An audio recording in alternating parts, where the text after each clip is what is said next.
Daniel, my brother from another mother. Hello, my friend. Hello, my friend. So Are you excited to see your brain? I'm not sure. I don't know what's going on up there. Let's see. It's a very busy place. It's got a lot of people in there living in. So thank you for doing this. Oh, I'm so excited to do it. Looked at your scan. I looked at your testing. So I have a really good idea what's going on, but I want to hear from you. What are your goals and how can I be the most helpful? Well, when this opportunity came up, the thing I thought of most is I would not have walked in off the street saying, I have symptoms, I need help. We've talked about this. I did the happiness scale when I interviewed you on your incredible book on You Happy. I did that scale. Both Michelle and I did it. We were in the high fives, right where you were. I'm pretty happy and relatively symptom-free if you're talking about things that are really, interfering with my life. However, given that I'm going to get to look at this, there are tons of stuff I'd love to zero in on, one of which is my ADD-like brain that makes it very hard to concentrate. And I'll give you a very mundane example, tennis. So I play tennis 2 hours a day. I'm a fanatic tennis player. I've got a group of people. I think I told one of the intake people about this. And I will be in the middle of a game and thinking of a strategy and thinking of where I want to shoot it. My brain starts going and calculating things and having conversations with other people, and I'll either miss or I'll be taken away from the focus of that. It's not a life and death issue, but boy, would I like to do something about that. So if we can improve your tennis game, you'd be happier. If you could improve the thinking behind my tennis game, I'd be happy. And if you could improve the tennis game, I'd be ecstatic. So I read that you suspected you had ADD. People have mentioned that it's a possibility. Tell me about that. Well, even my style of working, I get shit done. I've written 15 books. But if you saw me... I know, I've interviewed you for a number of them. Thank you, though. It's been wonderful. But if you saw me working, you'd say, this is a crazy person. I'll do 15 minutes of focused stuff, and I'm really in the zone, and I gotta take a break, and I gotta run and do something else, or make coffee, or play with the dog, and then I come back, and then I do some more of it. And I'm actually, even when I watch TV, Michelle always says, you can't sit still, you gotta get up and get water, you gotta get up and do this, or there's a lot of breaks in the activity. It's hard for me to do these concentrated, and I have, on occasion, I've been on a roll and done 3 hours straight and not even noticed the time, but it's rare. Much more often, I'm up and down, I'm up and down. I work on something very hard, I take a break and do something else, I come back to it. If I take a break and do something else, I often get involved in that and forget that I was working on this. Now it all gets done. I show up for my podcast interviews, I'm right there, I'm present, but the working process is very scattered. So if I could give you a bit better focus, that would make you happy.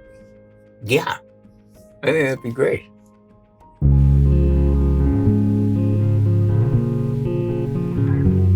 Seemed to be a pretty extensive substance use history.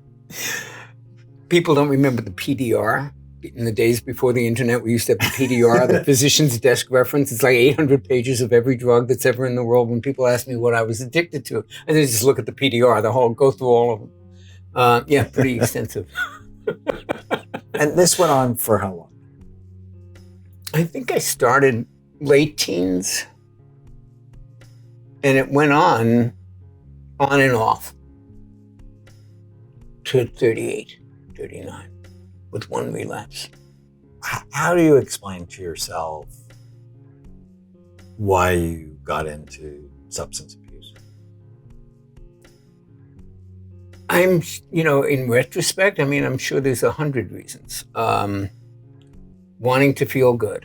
Also it's... Were you medicating something? Well, I don't know at that time. I had no self-awareness at 17 or 18. No, I don't even look. Were you feeling bad? I was always behaviorally problematic and always felt like an outsider and never really felt good in my own skin. So I'm sure all of that contributed to it. And then you get this substance, which, let's be real, it's the greatest feeling. And I still say this, 100 years sober, it is. And telling people it's not is a lie. So you've got this amazing feeling. And if you're someone like me who never felt really great in their own skin, and now you're not only accepted with people that you love, but you're feeling this, this euphoria all the time. What Freud called the oceanic feeling, it's like permanent that. And it was hard to stop.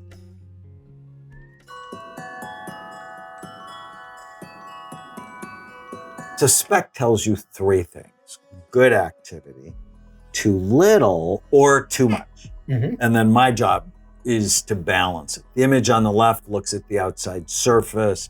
The top left image looking underneath the brain like this. The bottom right image looking down from the top. And then one side, then the other side. And it should just be full, even, and symmetrical. Mm-hmm. Color doesn't matter. It's the shape. The color doesn't matter? Not the one on the left. The one on the right, the color matters. Blue is average activity. Red is the top 15%. White is the top 8%. And it should be here in the cerebellum, because... Like that first picture on the left? So if we're looking up like this, it's right here. Yeah, that's what I mean. And that's because the cerebellum has half the brain's neurons. And on SPECT, it's the most active part of the brain. And everything else sort of quiet. When we look at your scan, your visual cortex is really busy and everything else sort of sleepy. So I'm not so concerned about this one. You have less energy to your frontal lobe, so that's the ADD thing, I think, but also to your temporal lobes. And even though you score really well on your memory now, in 10 years, you're not going to unless we fix it. You don't see, I'm really curious, you don't see any evidence of ADD. I was kind of hoping that you were going to say I did. I do. Do you see this hole right here? Yeah. That's your frontal lobe. And you have low activity right here. In the frontal lobes, is that the cerebral cortex? Focus, is that what the thing that forethought. says no, the break? Focus, forethought, judgment, impulse control, organization. The planning. voices in my head that chatter that I can't shut up? You can't shut them up. They live there? Well, they live all over, but the break isn't shutting them up. Okay. And then here in the front, I mean, some of this is just normal aging, but neither you or I want to age normally. No, we do not. So that little split there that you just had, right there. Right here. That's not good.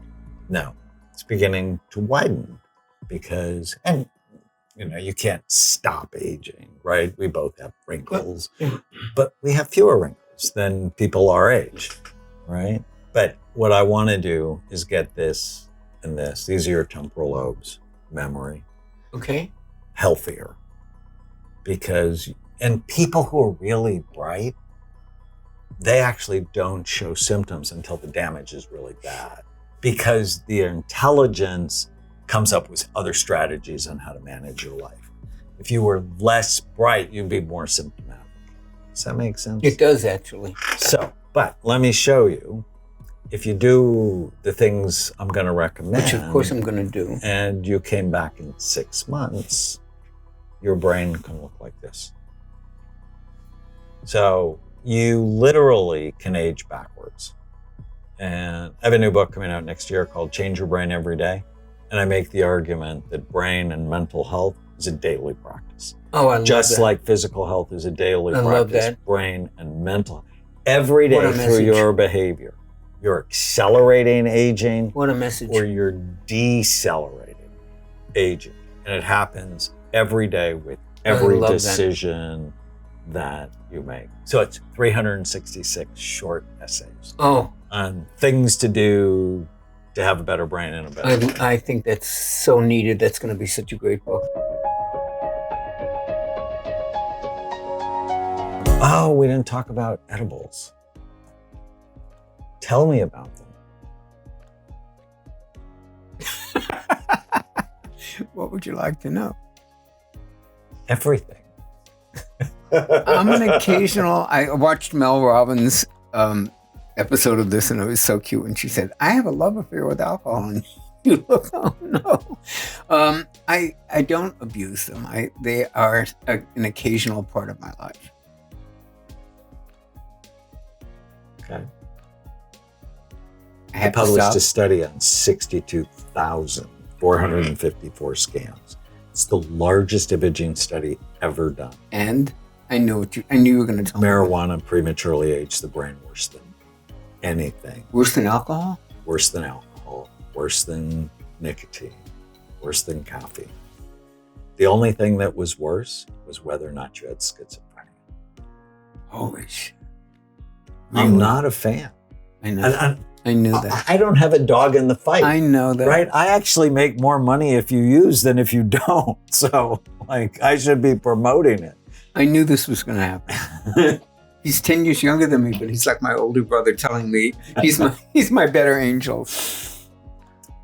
When people come to see me, you're not very symptomatic compared to the people I see, right? But, they have good days and bad days. And almost everybody gets better when they do what I ask them to do. But nobody just gets better. Better, not so much. Better, not so much. Better still. Well, what would be a bad day in mine for me? So maybe the voices are more hostile than usual, or your tennis game's not quite as good. Because I think that's a great measure for us.